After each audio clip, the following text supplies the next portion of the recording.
Bismillahirrahmanirrahim. Assalamualaikum warahmatullahi wabarakatuh. Anak-anak Bapak yang Bapak cintai, yang soleh dan solehah. Oke, pada materi pembelajaran kali ini yaitu PLH. Ya, kalian bisa melihat ya materi ini ya dari buku ya dari bab pertama. Ya, Bapak mencoba untuk menyingkat gitu ya supaya kalian lebih paham lagi. Bapak menjelaskan sedikit dengan slide ini. Tujuannya adalah mengetahui benda mati dan benda hidup ya yang ada di sekitar kita serta pelestarian lingkungan tersebut.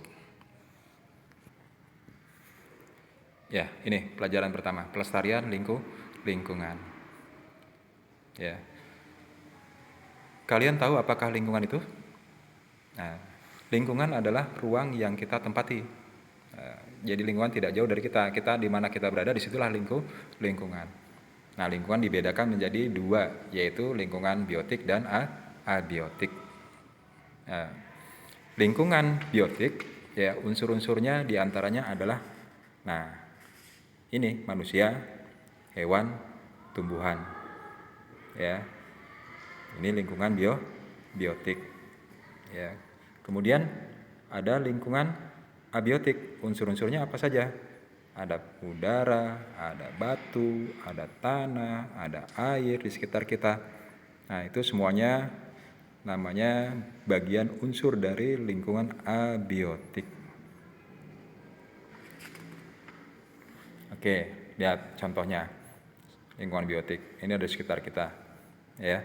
Nah, tanaman-tanaman yang ada, kemudian juga hewan. Nah, ini semua tumbuhan dan hewan itu adalah merupakan unsur dari lingkungan biotik. Nah, kemudian ini contoh gunung, ya lingkungan abiotik, ya. Kemudian juga ada lagi, iya, seperti batu, air, ya, batang pasir juga bagian dari lingkungan abiotik. Nah, dari sini kita kembali lagi dulu ya. Oke. Nah, lingkungan biotik. Nah, lingkungan biotik itu ya manfaatnya apa saja ya terhadap keberadaan kita manusia. Nah, manfaat lingkungan biotik ini contoh salah satu tumbuhan misalkan dari situ ya, tumbuhan sangat banyak sekali manfaatnya, terutama sebagai bahan makanan ya. Kalau hewan juga begitu, sama bahan makanan juga, hewan sapi, kerbau ya, ayam, dagingnya semua kita konsumsi ya, ikan juga ya.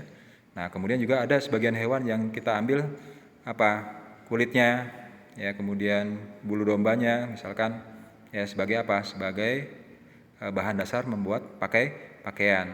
Ya, juga ada ulat ya, ulat sutra ya.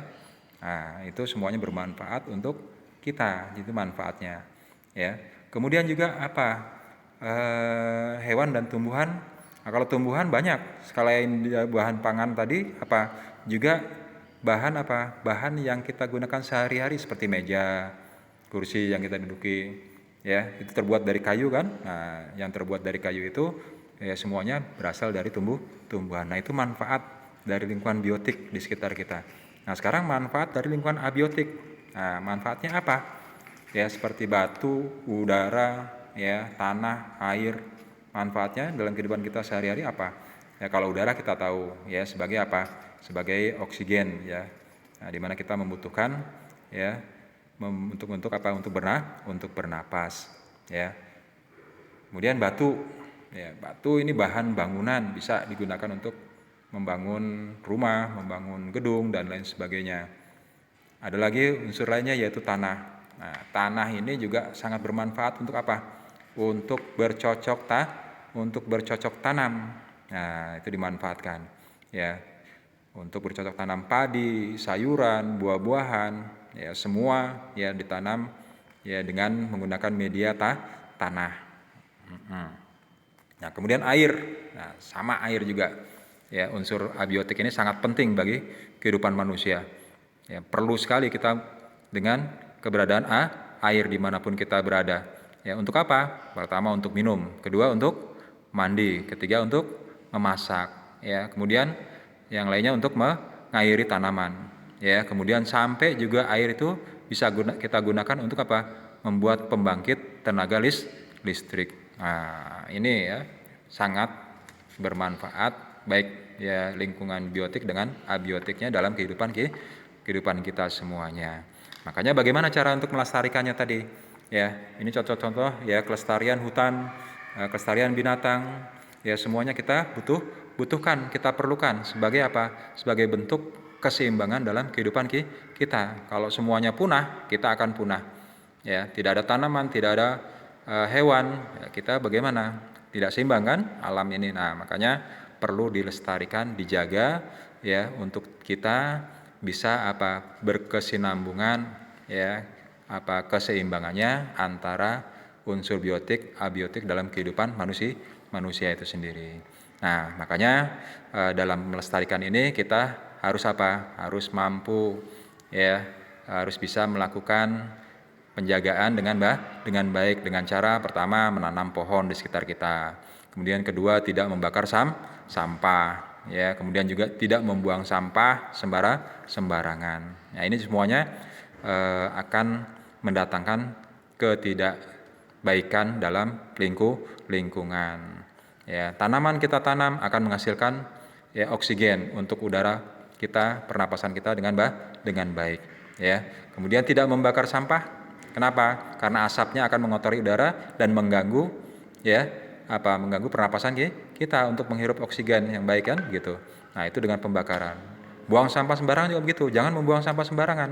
Karena dengan membuang sampah sembarangan itu akan menjadi sumber yang mencemari ya tanah, mencemari air, mencemari lingkungan. Akhirnya ya semuanya akan rusak ya. Nah, ini tidak boleh, harus dijaga. Makanya alhamdulillah ini unsur abiotik yang kita sering manfaatkan pemandangannya ya, kemudian ini juga manfaatnya luar biasa untuk pengairan sawah ya, sungai ya, batu kita ambil untuk bangunan ya, gedung dan lain sebagainya ya, kemudian ada padang pasir, keindahannya kita bisa melihat penampakan keindahannya ya.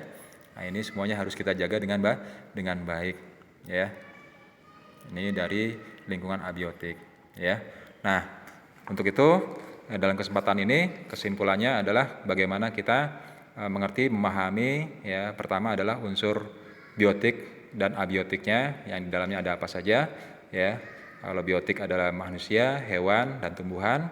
Kalau abiotik ya ada benda-benda mati ya, seperti meja ya, gunung, batu, air, udara, suhu ya, banyak ya. Nah, kemudian yang kita bisa simpulkan bagaimana manfaat keduanya, bahwa manfaat lingkungan biotik dan abiotik itu sangat membantu sekali dalam kehidupan manusia. Oleh karena itu kita harus menjaga kelestariannya, menjaga lingkungan ini dengan baik ya. Nah, kita harus di sini kita dituntut untuk bisa harus bisa menjaga ya lingkungan dengan baik. Ya, menjaga lingkungan dengan baik supaya supaya mendatangkan kenyamanan kehidupan kita semuanya. Oke, ya, menjadi hidup bersih, hidup sehat, hidup indah karena kita menjaga lingkungan. Itu aja yang Bapak sajikan penjelasan Bapak dari pelajaran IELI ini. Kalian bisa meringkas, membuat ringkasan di buku ya, nanti hasil dari slide yang Bapak tayangkan ini, kemudian juga lihat videonya supaya kalian lebih paham lagi. Videonya dibuka ya. Oke, lebih kurangnya mohon maaf. Assalamualaikum warahmatullahi wabarakatuh.